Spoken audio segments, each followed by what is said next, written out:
All right, well, thank you again. I just want to echo Megan in welcoming you all here. Lots of new faces. We're really excited to have the Guerrilla Girls and to have Amanda here. And who better to hear from about art than the artists themselves. So we'll kind of kick off the conversation. I wanted to kind of talk about sort of the timeliness of the Twin Cities takeover and of your exhibition, Amanda, sort of around this idea of not being post-feminist, right? The Guerrilla Girls were on The Late Show with Stephen Colbert recently, and he asked a really good question, and the answer, I think, was sort of the crux of why we're still here and we're still talking about these things, right? And he said, in 1985, the Guggenheim had 0 solo shows by women artists. The Metropolitan had 0, the Whitney had 0, and the Modern had 1. 30 years later, the Guggenheim had 1, the Metropolitan had 1, the Whitney had 1, and the Modern had 2. Yeah, and you can see the posters up in the project space that kind of reference those statistics. And the answer to that from one of the Guerrilla Girls was, yeah, that's the progress that we've made in 30 years. And that's the whole problem, because a lot of people thought that this was an issue in the 70s and the 80s. And then it got solved, but it hasn't. We still see such terrible numbers, and that's why, sadly, we need to keep doing this. So I thought that could be a good kind of point of departure, kind of talking about what has and hasn't changed since you started working, and then maybe for Amanda, kind of how you see that legacy informing your practice. Sure. Yeah. I think everybody can relate to that in some way, that we have to defy the odds in so many ways. It's feminist, or it's queer, or it's racist or classist, and you have to defy the odds, or else the people that are writing the rules are not going to stop writing them. So just defying the odds. And that can make you really pissed off, but it gives us work to do and to keep doing. I might hijack this question just really quickly. Please do. I can't resist taking the microphone being placed between these two women. And as an undergrad art student, trying to figure out if I was gonna be an art student, if I was gonna be an artist. I was kind of an activist and an artist, and nobody had shown me how those worlds met until I saw their work. So I just really wanted to let you guys know that in person, and so I just have t-shirts. I don't know. Thank you. Yes, and this is both like sort of a genuine thank you, appreciation, but then it's also a call to arms that we need to appreciate together, kind of like Money-Wise does. Like, let's just all do this together, just beyond our lifetimes into the future. It's so nice to get away from this class. Thank you to you guys for the work you do. Yeah. Thanks for saying that. If I could say something, I don't do that. Things have changed since 1985 when we started. Any survey exhibition that's done in a museum or a gallery has to have a woman artist, an artist of color, a GLBTQ trans artist, just to look okay. Because that would be, NG, no good. But when you go up the ladder of success, let's call it, women and all these other marginalized groups drop out. So at the level of retrospectives, monographs, solo shows, it doesn't happen. And then there's the issue of tokenism, where an institution will show one person from one of those groups and sort of say, we did it, it's okay, and we've always felt that tokenism was just an extension of the idea of exclusion rather than a solution to it. And right now, if any of you read things like the auction reports online, what women, artists of color, GLBT trans artists get for their work at auction is like 10% of what white male artists get. So how can you continue to be, in the world of art if you're not given the sources of production? So that's what's changed. I think consciousness has changed, but the economy and the economics of it have not changed. On the other hand, the world of artists hasn't changed in certain ways. Artists spend put everything they have into what they're doing. And one change has been that there are so many artists like us, like Amanda, like maybe many of you out here, whose practice becomes trying to explore issues in the world, each in their own way, and trying to make change in the world, as difficult as it is, each in our own way. I think a cool tactic that maybe we are both interested in is how modes of collaboration can kind of screw with this too. Like, if they're gonna know how to deal with the ego-based male genius model, then just pulling in as many people as you can when you get an opportunity, and making it difficult in that way. I think the way your anonymity does that, and your numbers can do that, and just working in different modes and in different places can do that. Well, when we started, all those words like institutional critique, culture jamming, social practice, they didn't exist. We were just, and people would always ask us, are you doing art? Are you doing politics? And we would answer saying, we don't know, and we don't care, we're just doing what has to be done. But now, students are kind of sick of the commercial mode, the commercial aspiration of going to art school, getting a degree, finding your style, beating it to death, finding a gallery, identifying rich collectors. That happens to so few artists that it's not a viable goal for every art school graduate. You have to figure out some way to live as an artist, and you have to invent ways of doing it. But when we first started, a lot of graduate students were doing that, and they were preparing for depression. They were preparing for failure because many are called and few are chosen. And now it's great because when you go to art schools, they have other ideas. Oh, I want to be an activist, I want to do websites, I want to design this, that, and the other. There are so many more art worlds that you can go into. And that's a thrill. Amanda, maybe you could talk sort of more about these collaborations, because there are a lot in the show, in the gallery guide that you can find up there. Maybe you could just talk about how you selected those artists and Some of them are more overt, and some are more implicit. So I kind of in my studio collaborate with dead people. So there's a lot of folks up in that show that are from the past, and by me trying them on, appropriating them, I can learn from them, and it's a self-performance, a way of being in the world in different ways. But then I'm really excited about the collaboration that Susannah and I sort of instigated with the Treader collection in Minneapolis. If you don't know it, it's at University of Minnesota. They just won a big award from the ALA. And it's an LGBTQ archive, and Lisa Vicoli is the curator.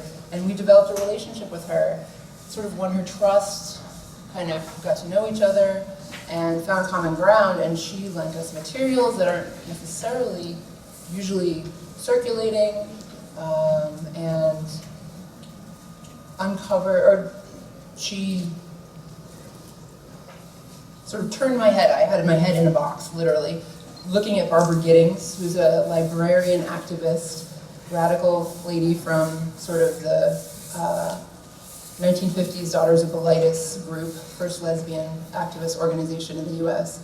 And so I had I'm looking in this box of folders, and she said, oh, wait, look over here. So she's doing a show that you can see at the Treader now, focused on Michael McConnell and Jack Baker, who are, you guys know more about them than I do probably. They're based here, and they are really central in setting the precedent for the Marriage Equality Act to have passed this summer, but they did it in the 70s. They were the first couple to attempt to get married, and they were denied. One of them lost their job over it, but that action in the 70s then is pivotal in this thing that just happened this summer. So anyway, this is a long story, but I don't know, that's how an artwork is made. You kind of just, it's part of my life, I'm interested in these topics, and then it becomes the art when it turns on. So Lisa sort of turned my head and said, these guys are here, and the photograph you can see upstairs in the vitrine shows them on the couch with Barbara on the floor painting a sign for an action they did at one of the ALA conferences. That's lovely. And it's a way of being with people and having fun and doing work, but having it be part of life and not just being in the studio, bouncing in my own head. Like taking theory and putting it into practice. Action. Yeah. Testing it. Yeah, will this woman that runs an archive in Minnesota trust me? How can I make that happen? How do I learn about Minnesota from not being there? And trusting that it can be done and putting that in the frame, in the work. So that's one example. Yeah, or a few examples. There's a more explicit example. Yeah. And one of the collaborators is here, Welly Fletcher. Yeah. The table upstairs, Clams Dinner. It's a collaboration between myself, Welly Fletcher made the table, Eric Skolin made the tableware, and I made the napkins, and we'll just host a dinner there. So if you're curious about that, come eat mussels with us and talk about anarchy, the history of anarchy. Those mussels are rattlesticks from a Italian-American protest in Plymouth, Massachusetts. It's real. It's sort of a scrappy material. You eat cheap mussels as Italians at the dinner table back then, and they just tied them to sticks and had noisemakers and shouted in the streets. But so that's one collaboration. And then I need to collaborate with whoever those 8 people are that are interested. Like the dinner will not happen if people don't show up. Talk. Right. Yeah. And then, I mean, I think this connection to Lisa Bacoli, it really kind of emphasizes this sort of oral history and passing down History, storytelling. Yeah, absolutely. And that sort of chain, right? Like being inspired by the Guerrilla Girls, and then sort of in your own work, going and searching for other models and other references, and Lisa sort of handing over some of that, and then you sort of incorporating that into the show, and then you kind of, it's sort of this never-ending, ideally kind of never-ending sharing, resource sort of offering. Making friends. Yeah. Like making it real. Yeah. No, definitely. Pick up my papers. And I think if you could talk a little bit about too the interview that's in here with Shanta Smith-Cruz. Sure. Yeah. Susannah had met Shanta, who is a librarian, archivist, activist, based out of Brooklyn, New York. And I think, this is my interpretation of what Susannah did. She put us in touch because we might jive and have interesting conversation. And we met on the phone and talked, and that's kind of what this interview is. But so Shanta is, she's been a volunteer for 10 years at the Lesbian History Archives in Brooklyn. Yeah. She's also a librarian for the SUNY, the New York State system. So I thought, here you were looking at Barbara Giddings, and I was like, you've got to meet Shanta. She's sort of a living, breathing, passionate, radical, archivist. Ancestor of the things we're looking up, like a real.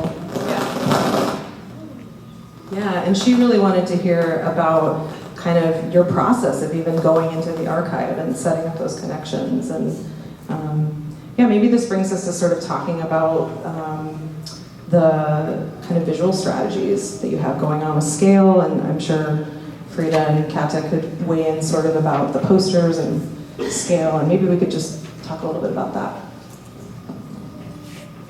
Well, we also have a practice of research, and it's fascinating to hear what you're saying about that, Amanda, because everyone does that in their own way. And we connect with people all over the world. We did a project with Megan about 6 years ago in Ireland, where we went to 4 cities in Ireland, talked to people, tried to find out what was going on there. It was a kind of what was going on in the art world and what people cared about and what issues they cared about. And then we did a whole bunch of projects about Ireland, which then traveled around to all those cities, so people saw it. We also are in a kind of wonderful, crazy state where we get thousands of letters from people, emails, whatever, all kinds of contacts from people from all over the world, people aged 8 to 80, every kind of person you can imagine. And they tell us their stories, just like you're talking about, and it's amazing to hear people's stories. Everyone wants to do some good in the world. Everyone is struggling to find their own way to do it against all of these odds of all of the problems that we have. And we often use things that people tell us in our work also. It's kind of in a different way because our work isn't usually very nuanced. It sets something up. The visual strategy is kind of from advertising more than anything else. It's give them a outrageous headline, facts, humor, some crazy visual, and try to twist an issue around and do something that's unforgettable and has the power to change some people's minds. So it's quick. It's not like most of us maybe do in our own work even, where there are things to think about, there are all sorts of things to consider. But I think if a poster or a project or a video or whatever, huge outdoor billboard that we do works, it kind of works the same way. You have a way into it. It tells you a bunch of things. It's not just didactic, do this, this is bad, think this. It gives you a number of things to think about. I mean, a good example of that would be our, well-known poster, Do Women Have to Be Naked to Get into the Met Museum? I mean, we could have done a poster that just said, there aren't enough women at the Metropolitan Museum, women artists at the Metropolitan Museum of Art, and we wouldn't be sitting up here with you today, because who cares? Anyone could say that. Instead, we combined it with a whole nother issue about how female bodies are fetishized, revered, treated, etc. in museums, and how naked women in Western art were a huge subject of the art that everyone is taught in grade school to admire. And when you see that with the statistics in the poster, which originally were only 5% of the artists in the modern and contemporary sections are women, but 85% of the nudes are female, you could never go into a museum and not look at what's on the walls again in a different kind of way. Yeah, and maybe Amanda, you could kind of talk about similar visual strategies, playing with scale. Maybe you could talk to kind of carrying this conversation from the archive about how you kind of did some incorporations of actual materials, ads from the Ladder magazine, which we found in the archive. Yeah, maybe I definitely relate to advertising and realizing that art is a visual communication. It's not just an internal circuit. You want to communicate beyond yourself, so it has to use the tropes of communication. So color, we can all access that, and isn't co-opted necessarily, although, if you say red and yellow, a lot of us could think of McDonald's, right? Or certain colors are really co-opted, but there's a freedom that capitalism can't constrain, I think, on color. So I really am fascinated with like the disobedience that color can enact in the world. So color's the main one. You talked about scale, so you'll see Xerox sheets up there. They're just these homely little Xeroxes in the folders, but I tried to make them 15 feet tall so that sort of switches the power scale. We become smaller, these documents that usually serve us are way bigger. And then maybe we spend a little bit of time just recalibrating our relationship to the content. You mentioned the wallet bag. So some of the stuff in the first gallery is they're actual objects that don't belong to us, that are on loan, and then some of them are recreated. So I just was smitten with this one ad that I kept finding in the archives for wallet bags, and they are showing up sort of in the late 50s when women start wearing pants, and you can kind of decipher a lot of clues in these magazines about the shifts in time. So the Daughters of Bilitis magazine was called The Ladder, and you notice things happen in the run of the magazine also when the editors shift, but you notice there's anonymity in the beginning, and this is actually interesting, right? You guys deal with anonymity. Different time period though, very different time period, and we're talking about different risks of the body and safety, I think, with being gay in public at that time.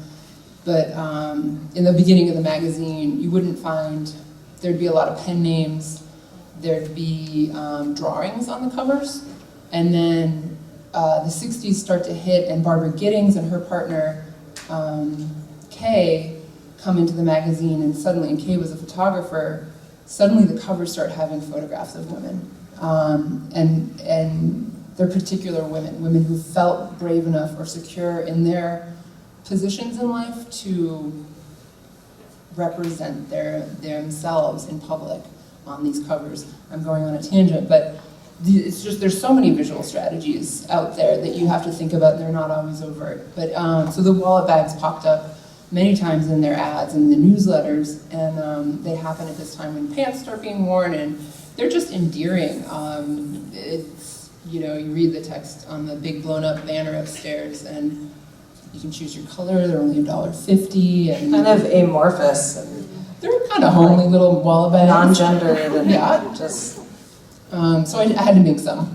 I just really wanted them in the world. So that's sort of, You brought them into being. yeah. I wonder how many people actually ordered those. I have no idea. I don't know. Yeah. Well, so let's dig a little bit more into this topic of anonymity. And Amanda, you make some kind of intentional choices to be really visible in parts of your practice, but then in earnest, the working group that you are a part of, along with Welly and some other folks, like the Guerrilla Girls, it has a sort of a flexible, shifting roster, and the emphasis is really on the projects that you do and the social justice kind of topics that you use those projects to sort of explore. So maybe you could talk a little bit about sort of choosing to be visible, choosing not to be visible. And the luxury of having that choice. Sure. Right. But yeah, Ernest came about as a frustration, kind of, if you're talking about this professionalization of artist practice today. You just kind of assumed that younger artists today, you said go to school, and so this Ernest project, it's a working group, it's a flexible roster, so people come in and out of it theoretically. It's dicey, but it's a way for us to step out of the professionalization of art and to experiment and to have way more failure and not work under an ego or an identity, but an umbrella. But then in my own practice, and this is something I continually just learn more and more about every sort of public performance of the work, and sometimes I work literally performatively, and sometimes it's more gallery-based work. I am finding the strategy of self-performance useful to be able to make work that presupposes it's a way of being, and it's putting myself out there as a self-performance that maybe makes the viewer have to think about identity more. Like if I took away my identity in a lot of the work, and this comes from being an abstract painter at my heart, and I can't elicit some of the conversations in abstract painting that I can when I put my body into the work. So it's like a constant a kind of conflict, and I have to force myself to self-perform, but it's been really useful to force conversations that I can't get to happen without putting my body in the work. And sometimes it's, I was in a big show in Korea, and I felt like a clown, but I stayed true to the work I was presenting and the story that was being told, and it somehow feels real in that way. Clown in the sense of just having to trust the structure and the invitation that you're putting out there. But in another culture, you don't know all the cultural clues, and you don't know the circuits. So sometimes you don't get the feedback that a work is actually working. But, yeah. Well, speaking of anonymity, our anonymity was very self-protective. In 1985, the art world was, well, it still is, a very clubby little place. And, I was a baby artist just out of school and working really hard, trying to make opportunities. And I saw that almost all the opportunities and most of the money went to white males. And I kept feeling, there's something wrong with me. And then when the Museum of Modern Art did an exhibition called an International Survey of Painting and Sculpture, there were 200 artists in the show, only 17 were women. And all of a sudden, I realized it wasn't just me, it was a condition, it was like a social condition. And Katja and I were friends at that point, and we went to a very traditional protest at the Museum of Modern Art, and everyone was walking around with placards, and they were doing chants, and we had a picket line, and at the end of the day, the only thing that we did was we made people really angry. The people who went in and out of the museum really thought that what the museum was feeding them was absolutely the best possible work. It was the only thing that could be considered an art history. So that day we decided that we wanted to invent some way of talking to the public and trying to change their mind. And the only way we could do it in that small world where everyone knew who we were and we were trying to get ahead was to become anonymous. So we decided we would be Guerrilla Girls, guerrilla like freedom fighter. And we didn't have a second thought about being anonymous. It was really self-protective. But as things played out, we put up a couple of posters, we got a lot of attention. There were requests for photographs, so we had to think about a disguise, and the gorilla thing was just too delicious, so we did that. And then we realized that this idea of anonymity had a historic context. There is really a history of anonymous protest in our revolutionary history. It's protected by the Constitution, and that it became larger than just protecting ourselves. It allowed us to speak for a condition, and it got the attention away from who we were as individuals and onto the subjects that we were talking about. And also, this is the PR strategy. Everyone wanted to know who we were, and You don't give them everything. Yeah, and we would make crazy statements like, we might be Leo Castelli's proctologist. We might be the MoMA director's secretary. We might be, you know, we planted ourselves possibly in every place where we were listening to decision makers. So there was this delicious fear that anyone in the art world, any white male in the art world was being listened to and watched and surveilled. So it really worked for us because part of what we were talking about was, who are these women, you know? Who are they? And to this day, you know, people still want to know who we are, and it really doesn't matter. Yeah, keep the focus on the issues, right? So, Amanda, maybe you could talk a little bit more about the more of the sort of Minnesota links, contemporary kind of current events that you're weaving in. Sure. Yeah. I think the first one we talked about was the Treader, sort of continuing a thread that I've just been working with Barbara Giddings' work for a while, and through Susannah and my conversations learned about the Treader, right? So it's of the place, it's a way to make work that belongs here and that reflects something that's here. Throughout the making of the show, I've also been holding in my heart the story of Jamar Clark, and one of many young black men that have been shot by the police force, murdered, and in the news this year. And not being from here,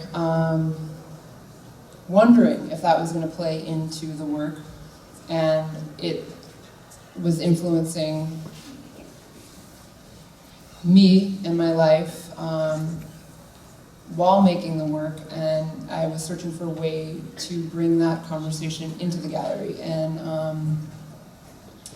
to do it in a way, sort of this idea of taking up space, and same as like an archive, and sometimes archives seem benign, but they're not, but this is a current event, so I wanted to treat it in a similar way.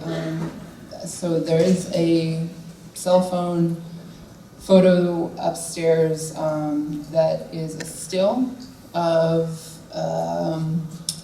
a cell phone video from the Black Lives Matter Minneapolis Facebook page, and their whole title for the video is the text on the wall, and it is faced off with a piece upstairs that's a large scale jury box piece. And just through the work, I sometimes don't know what work is going to work. And that's an older piece. That's from 2010. Jury Yeah, box. the jury box. So recently moving across the country, there's a huge piece. Welly and I relocated from Oakland, California to Cincinnati this year, and being involved in a lot of the protests in Oakland, this jury box piece, these empty chairs, had a new resonance, and so we brought it with us for some reason. And then the reason turns out to be this piece where it faces off with a current event. And can we put these things in art? It's a representation that belongs to a real person, but it's a conversation that needs more airtime, and it lives on Facebook, it lives in people's hearts, it is affecting really strong sit-ins at the precinct, but if we can just multiply how much space it takes up, and so just trying to work with the staff here, and they were game to multiply it into the space of the museum as well, to just create dialogue. So, yeah. And that, just that, the challenge of, I don't know, trusting that the things that we're passionate about and that are making our hearts beat can have a life outside of us. So,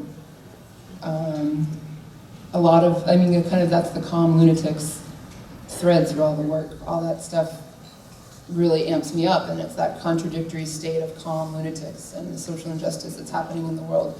And if I just carry that around, I can do my best by myself, but what happens when we share the things that piss us off or inspire us, and then we can do it together?